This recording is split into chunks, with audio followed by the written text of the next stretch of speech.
Probably the first part of it that we don't see today was built in 1260.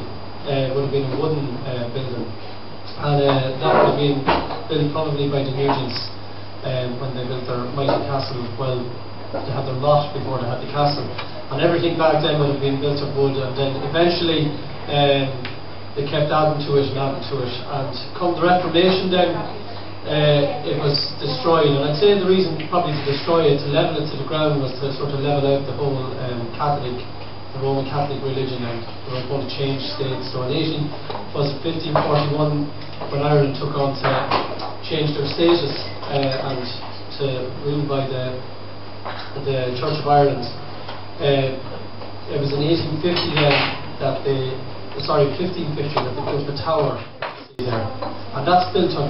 You can see the difference in the buildings. There's three definite phases of buildings.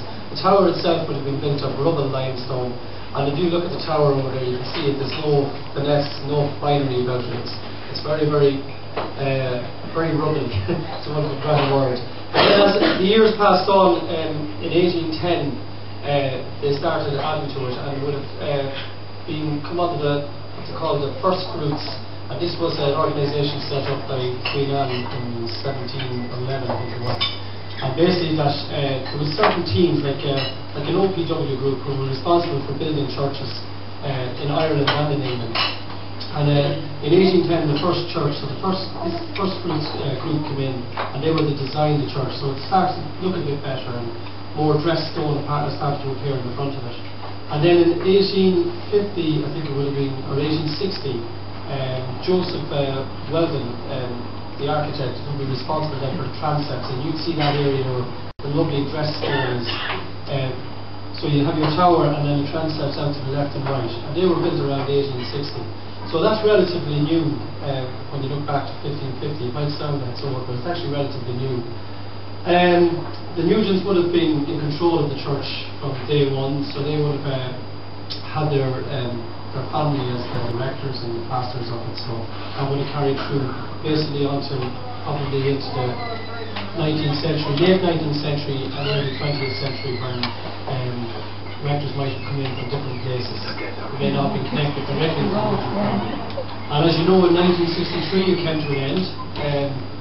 That's when it finished up and was deconsecrated and the roof was removed from the church. So it was kind of I suppose a sad passing, especially for people who would have had relatives buried in it, to see the church gone. And then obviously it was allowed to go into serious disrepair over the years. It was much bigger than what you see today. According to archaeological surveys done, they were repairing the roads here in 1920, just out in front of it, and they found steps. So that was not unusual when it comes to churches. They would have been made smaller and smaller. So as you see it there now, it was essentially built to hold 200 people. So it would have shown that there was quite a number of practicing people in the Church of Ireland faith who had been practicing in the area back in early 1900s, 1920s, 1930s. And of course, when the church goes, then obviously the faith kind of moves on, and they move to different parishes, probably mainly Killucan, which is I suppose the nearest one to us. But as I say, that's the kind of history of the church that brings us up to where we are today. And as I say, the way we're run by Eamon and Frank and the crew, we'll get back to here. Well, at least that you get in around you can see the headstones. So I'm not going to bore you any more with the history, but I'll leave it at that and I'll pass you back over to you. Thanks very much, Michael.